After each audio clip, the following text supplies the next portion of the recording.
Hey, how's it going, guys? Assad here, and you're gonna learn about set property. Set has a property called delete method. So what we're gonna do with that?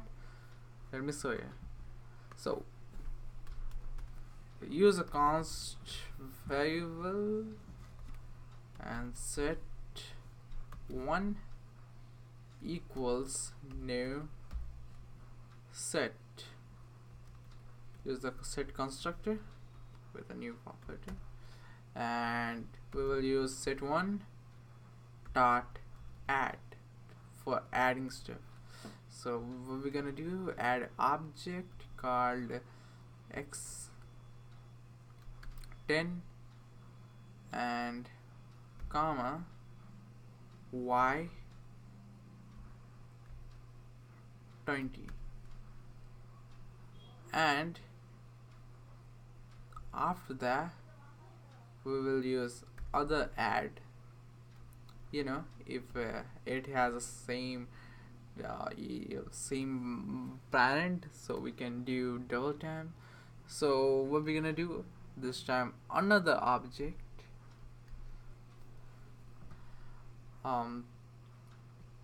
x, take it as x equals 20, like that something, and y equals 30. And when we're done with that, set one dot for each. We will use for each method, and we will use function.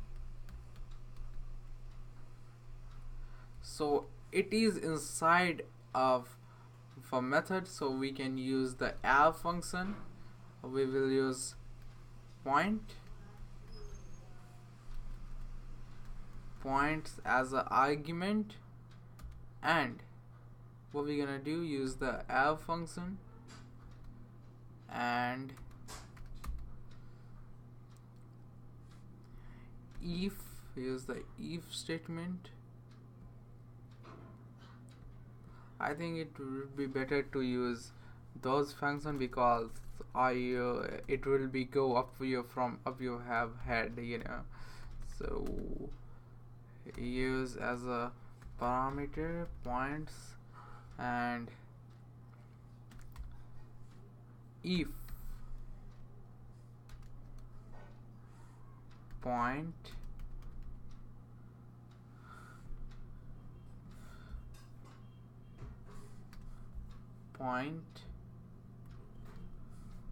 dot x greater than 10, then set dot delete point.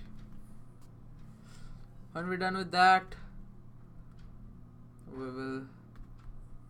will log it on a console and set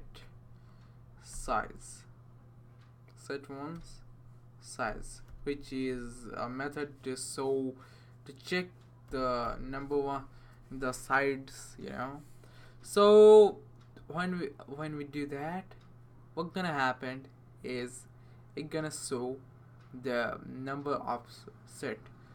So because we deleted this set, because it has a more than 10, x has a more than 10, it has, because we check that. So when we do that, what's gonna happen is it gonna delete that, which lead to become only one set. So one, if we don't delete it, like if we do like this, it gonna say 2. See, so that's it for today's video, guys. See you guys in the next tutorial.